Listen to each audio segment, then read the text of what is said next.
we've got a floating flamingo. Right, I need to show you lot. No, that I've gone right. That's very aggressive. I need to show everyone. We've been doing a lot of changes recently. Need to update what's going on, tanks, plans, that kind of thing. So we have got another build video coming for you. It's going to be this one here. Don't worry, you haven't missed it. It's looking so good. But obviously I want to keep you updated on what's going on in the vlogs. I can't hide everything nowadays like I used to because it was just an odd one. We've got so many projects going on at the moment. So current conundrum is this, did it float up? Yeah. This tank here, which looks absolutely fantastic. 1 second, let's just wait till Matthew's finished. Replanting or planting? Do you want me out the way, do you? Oh yeah, I just want to show the whole thing. It's just had a water change, still a little bit of murkiness to it, but how cool is that? I mean, you've got the plants coming out the top because a lot of people were very cross, and to be honest, I wasn't too happy with it either. But the Mbuna tank here, it had them in this side, and all the roots, I just didn't like the roots. I like the greenness, but you know, now we've gone back to that simple look, and I think it works really well. And Matt's just done a nice water change on the Malawi tank that we've got here. It's a holding tank, remember, but Matt explains to me that we are getting some sexing already. Yeah, there's a few colours coming out. A few of the Steve and I have got like yellow sides coming to them, so you can sort of see on a couple of them. When they catch the light, you've just got that yellow tinge coming to their belly. Because we should explain to those that don't know, they will look nothing like this when they grow up. Yeah, no, they will be a little bit more colourful, hopefully. Oh, there we go. We'll get some great shots there. Look at that. And then at the back... It's quite interesting. They're still separated into their groups. It's quite cool. So you've got the bally eyes at the back. And again, there is a couple, the males on them will get red flanks to their sides, so there is a couple of them showing through with red. So yeah, we're getting there. Matt, everyone's used to my tanks being crystal clear. Yeah. The light coming in isn't really helping, it's hazing everything. It's making it look a bit dirty.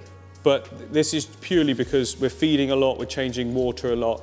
Yeah. You check the levels, didn't you? All the ammonia, there's nothing like that. Nothing at all. It is literally where I stirred it up as well to make sure there was no uneaten food or any waste underneath the rocks. So it's just keeping the tank as clean as possible to get the best growth rates out of them.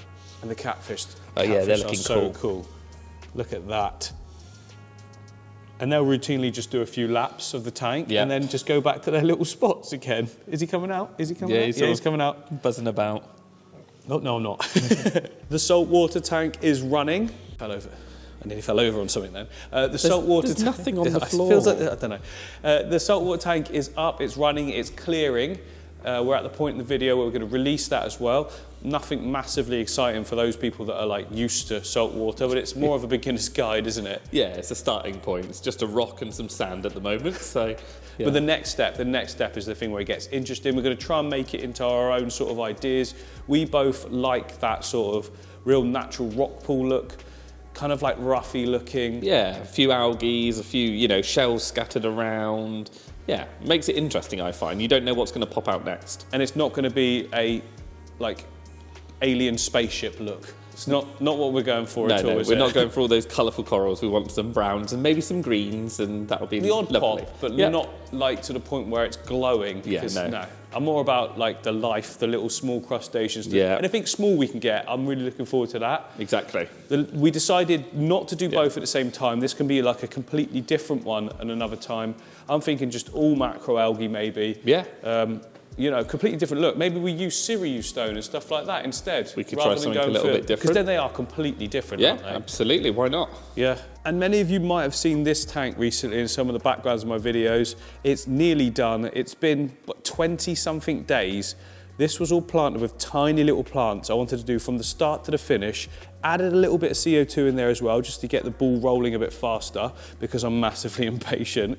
But that's ready for fish. We're going to be putting some fish in there soon. Yeah. It's done. It's done. It's looking good, isn't it? I could let it keep going and keep trimming it, but it's, I like that. I like how it's looking. We've got a little bit of the rotale at the back there going nice and pink as it gets nearer to the light. But very, very simple look. And that was the idea. Something people can we literally just threw the stones in and went, yeah, that'll do. And then just plugged it all, left it for a few weeks, and here's where we're at. And this whole section along here is changing. So you can see empty tank, empty tank. This one's empty as well. We are going to be doing the racking like in the back there, but all the way across here as well, and have it as these 60-centimetre tanks, the 2-foot tanks display area. There we go, display area. So it's like all of them will be scaped. All of them will have interesting fish and that kind of thing.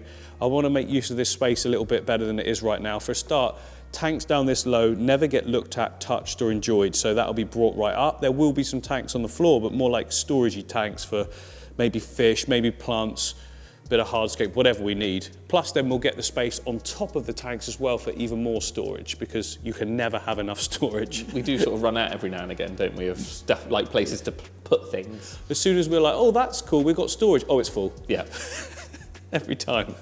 And I've got to show you this tank here, which is growing in fantastic. The whole idea around this tank was we got these massive rocks and we just thought, stick them in. Again, trying to do like a really simple and easy irigumi for people to be able to do.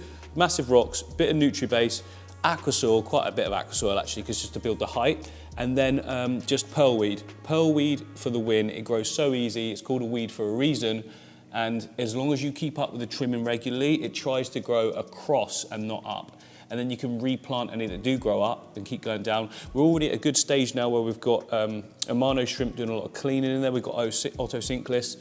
This back piece of rock was completely covered in algae, and now it's been exposed that it's really white underneath. I guess that's why there was algae on it in the first place. Yeah, I guess so. It must have picked up the light, mustn't it? Yeah. And just started growing. No, it's algae from when we picked up from outside, so it's yeah, like... you can see it up here, look, where it's sort of trying to algify. Moisture. Oh, I see what you mean. Yeah, it's creeping up. Oh, yeah. No, the water level has dropped actually, but not that much.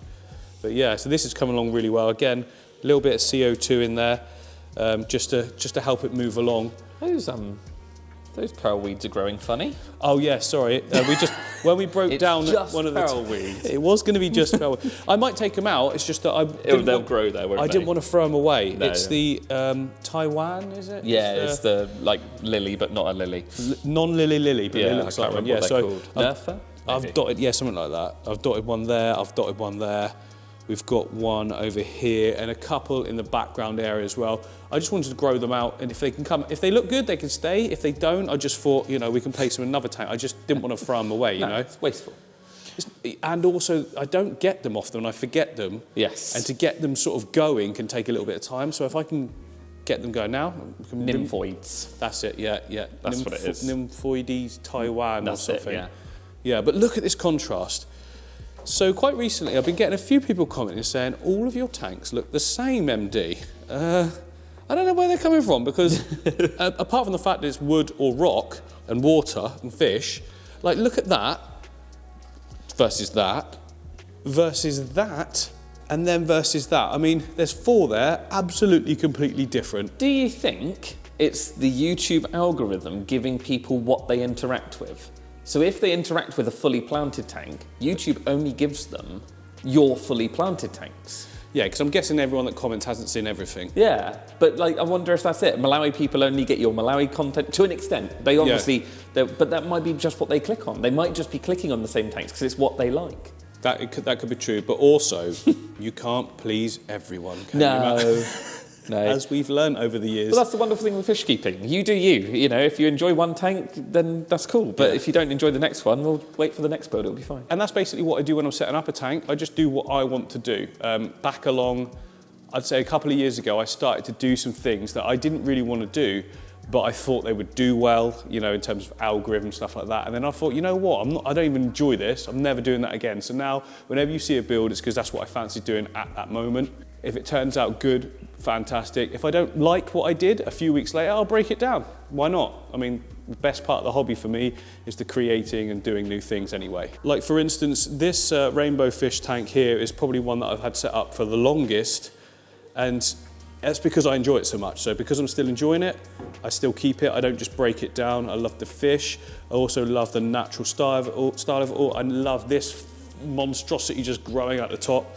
I love the fact that this Monte Carlo you can see all in here was the tiniest sprig that came from another tank attached to something else and is now a waterfall of Monte Carlo. It does look good, there. Doesn't it, that? Yeah. I like that a lot. You don't really get that sort of age look quickly. It's very hard to be able to recreate that. Yeah, normally it's quite tricky to keep that sort of level going.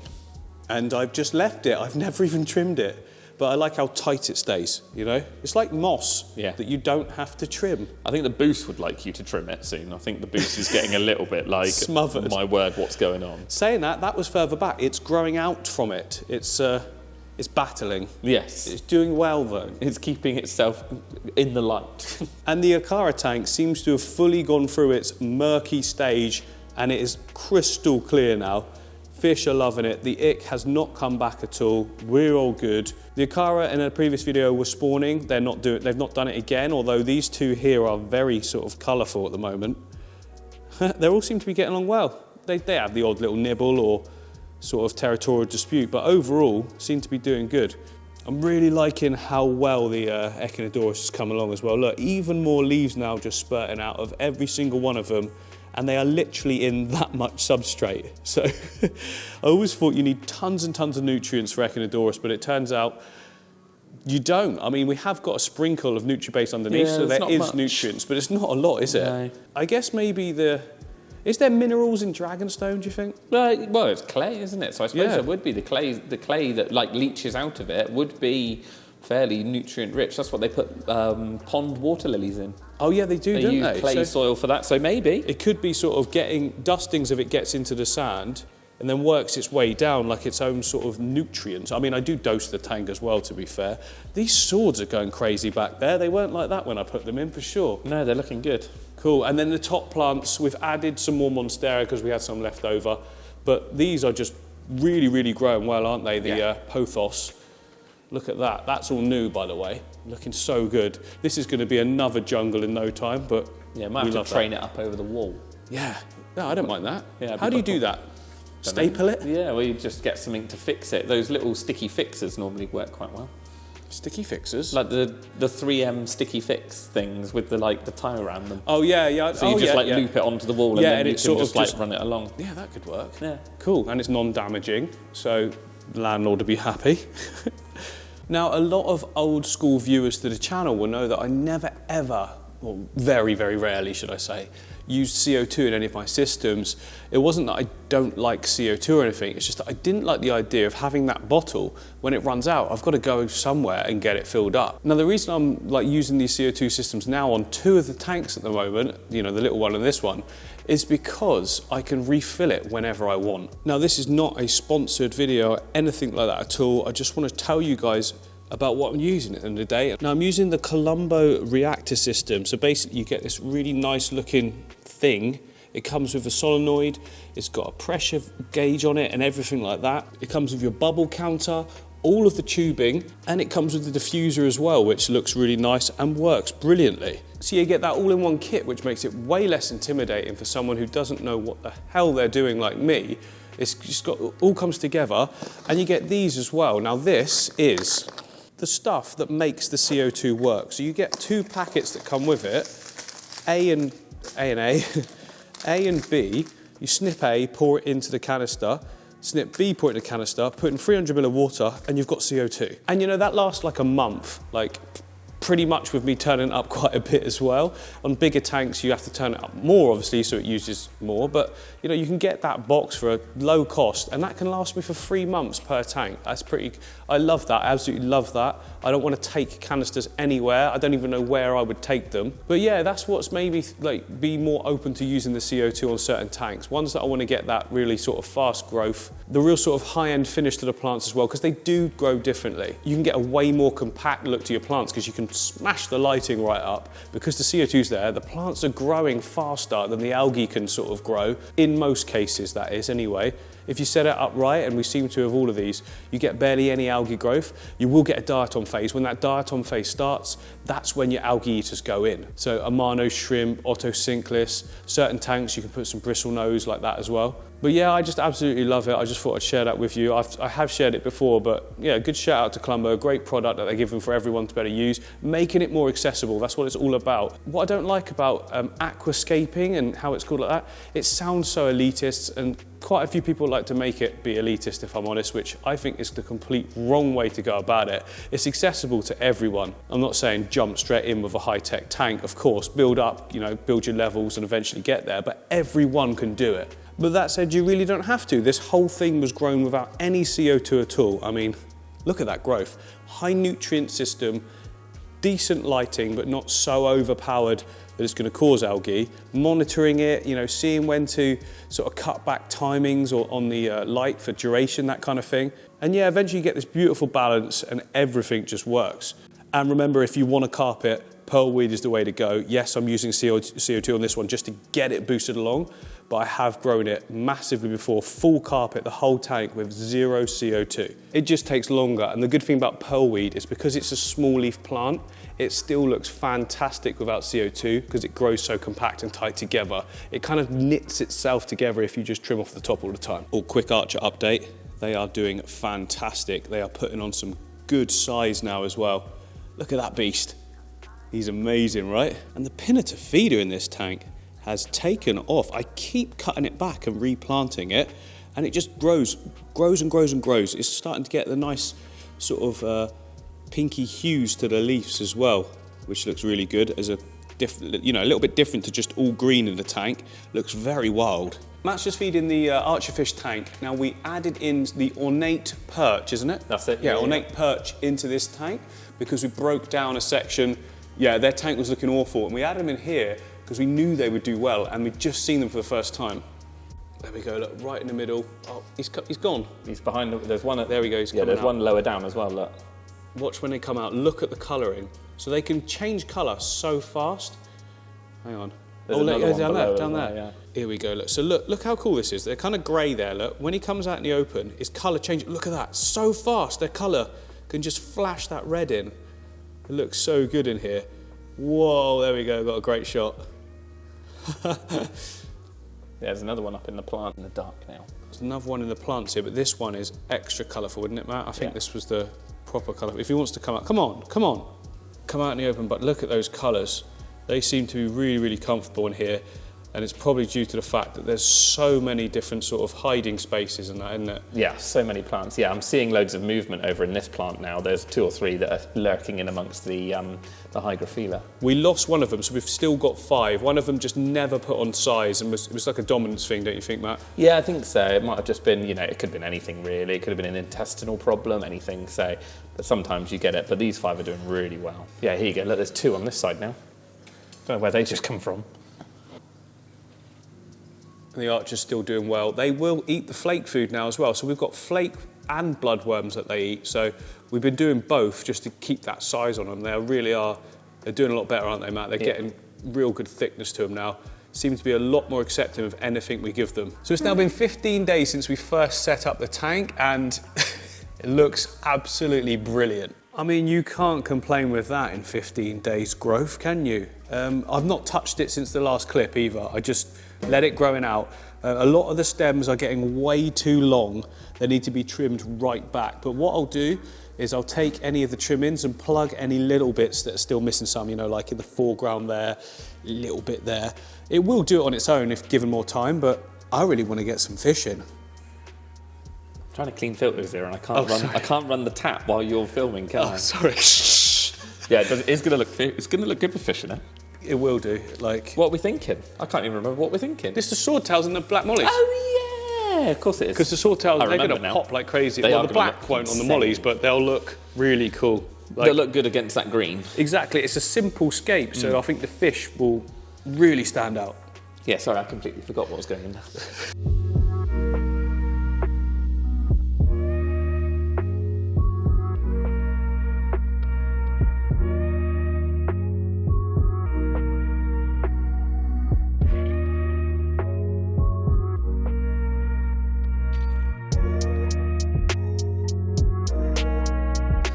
So, Mr. MD, what are you doing today?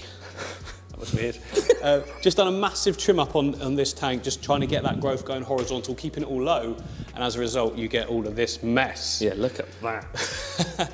Now, ordinarily, if the tank's already grown in, it's just a case of scooping it out. But in this instance, there's a couple of spots on there that just haven't got any growth at the moment. It would fill in over time. Yeah, you can see the soil, can't you, in a few little spots. You just want to fill them in.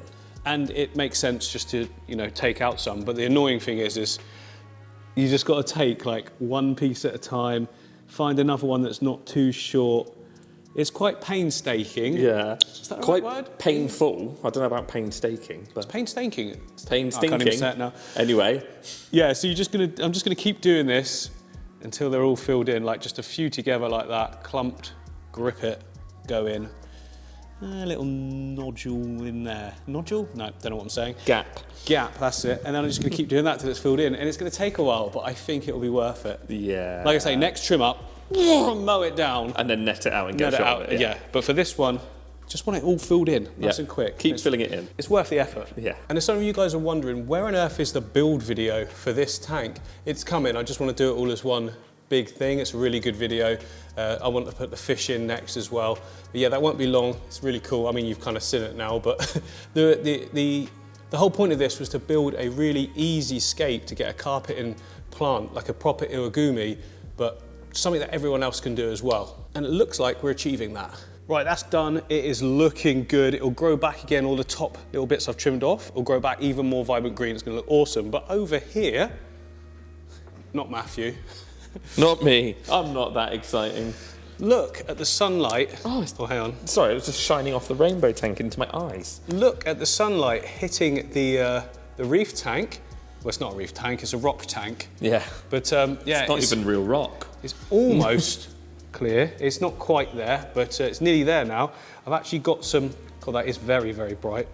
I've got some macro algae. Are you okay today? I haven't got macro algae. You have been struggling with your words today.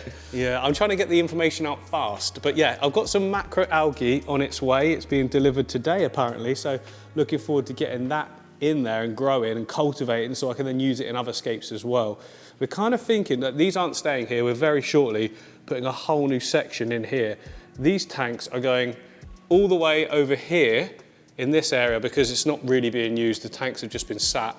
They've got fish in, but they'll be moved around. But this is going to be like the saltwater area, if you like. So we've got the Peninsula reef tank, we've got the Cube reef tank, and we've also got a 3 foot or almost 3 foot freshwater tank that we're going to convert and have that there as well as another awesome saltwater tank. So yeah, the whole saltwater section here is going to be brilliant. But also look at the rainbow tank in the sunlight. That's an angelfish tank. But also look at the angelfish out. Oh, I'm falling over this rack. Look at the angelfish tank in the sunlight. Look at those angels, the rainbow on them. They look amazing, don't they? So good. The sunlight makes fish like really pop. More than any lights. Yeah. Shame about the algae that you get. But no, there's none. Zero. No. But I'm saying if that sun was hitting that every day like that, it would be a mess. Yeah, this sunlight hitting now is very rare, especially for this time of year. Whoa, it's literally just this tiny section here where it comes in for about 20 minutes. So there we go, guys, a great little update of the studio for you there. We've got loads and loads of build videos coming. I've taken my time with 3 of them. They've been over a longer period, but they'll be released soon. We'll put the fish in, coming up, so make sure you're subbed and everything, and I'll see you soon.